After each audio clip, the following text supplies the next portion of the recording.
Sa dami na ng mga charger sa market ngayon, halos under 100 pesos na lang ang benta nito.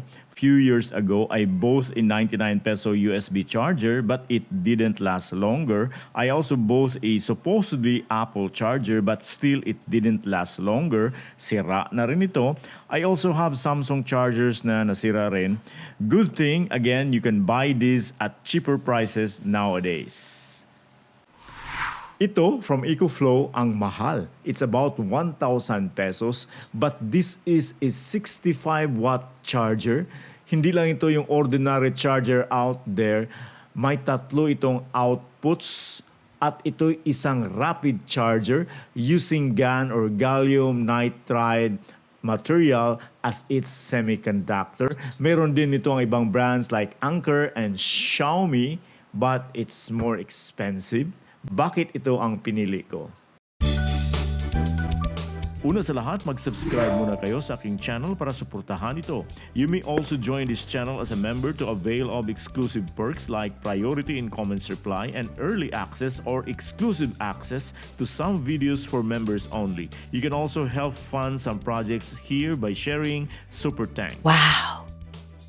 At a discounted price, I bought this at a little less 1,000 pesos from EcoFlow official online store sa Lazada. Yung Anker at Xiaomi ay nasa 1,400 pesos each.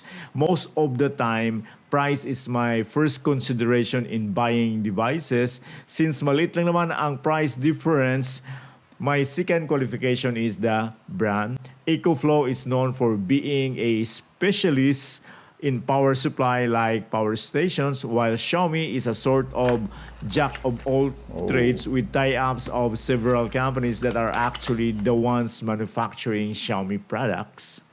Anyway, pareho tong dalawa, may isang USB-A port at dalawang USB-C ports. Both are capable of fast charging up to 65 watts for EcoFlow while up to 67 watts for Xiaomi. Lahat ng ports ay pwede sabay-sabay gamitin up to its maximum capacity.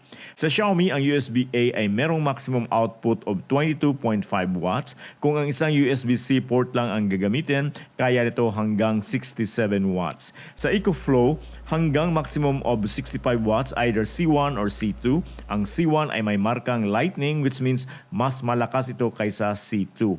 Ang USB-A naman ay hanggang 60 watts kung ito lang ang gagamitin.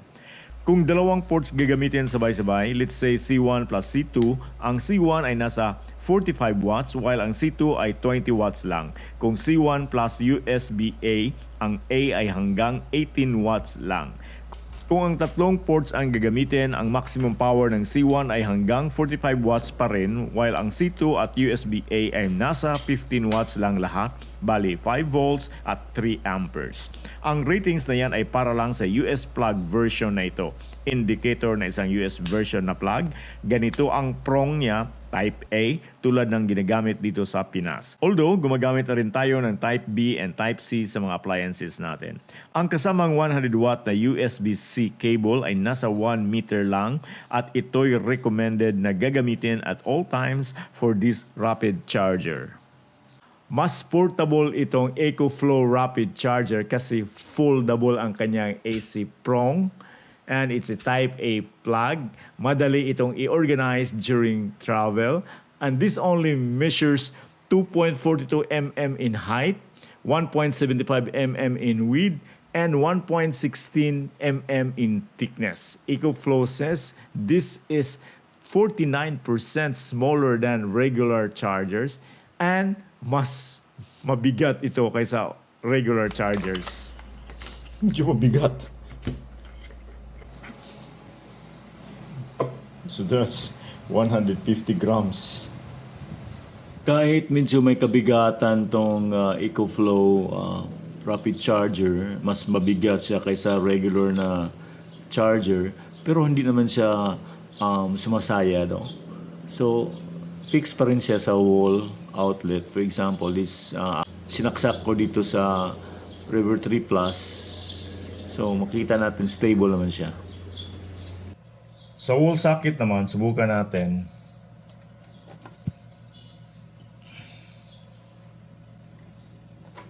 Yan.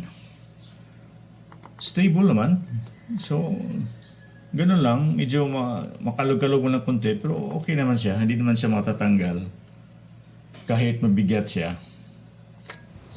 Susubukan kong i-charge ang aking tablet using this charger from EcoFlow. Sa ngayon, nag-charge yan at 22% pa lang siya. So, tanggalin ko na dito yung USB-A niya, ang dulo nito. Ito na. So, ito na ang dulo.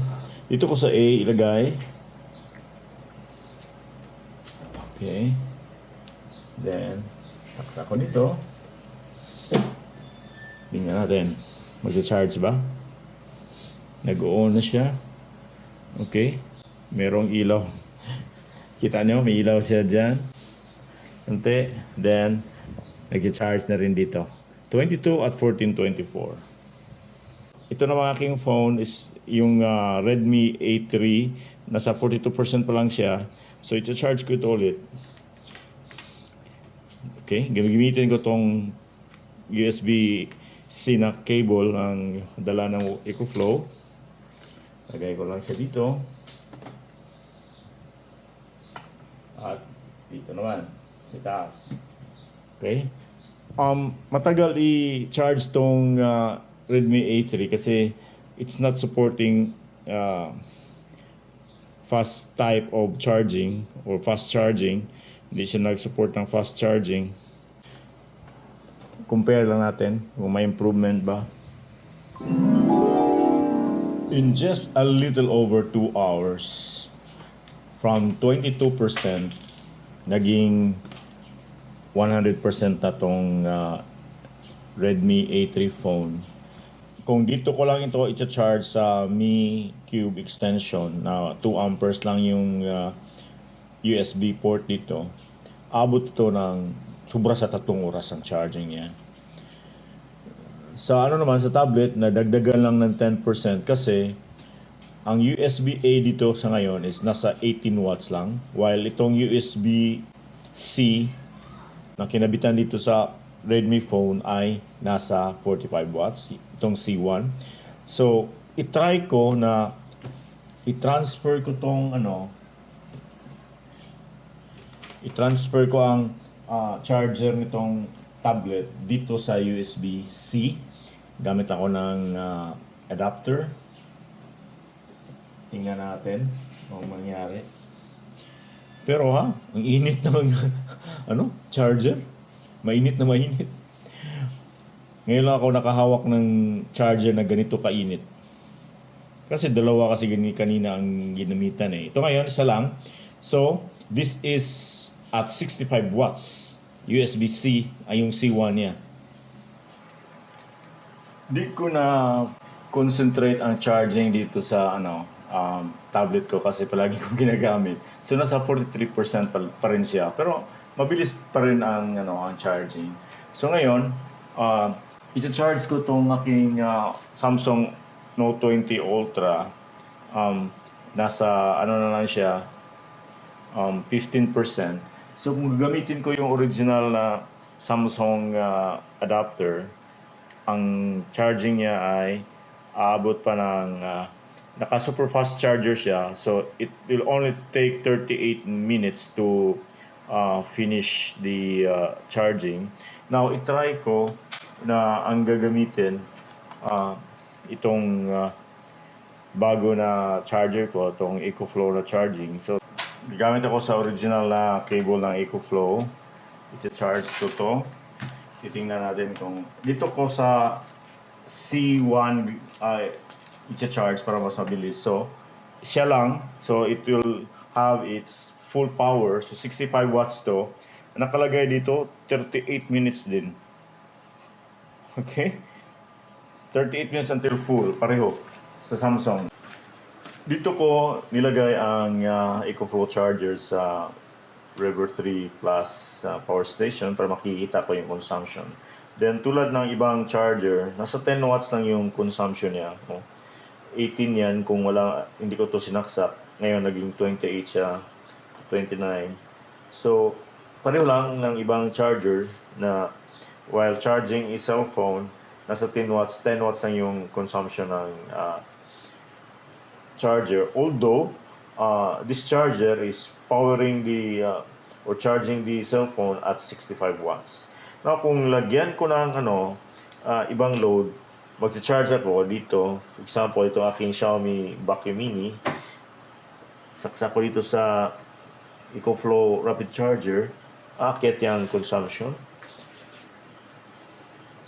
Tingnan nyo. Nasa 38, so additional 10 or 11 this time, umabot na 11 to 12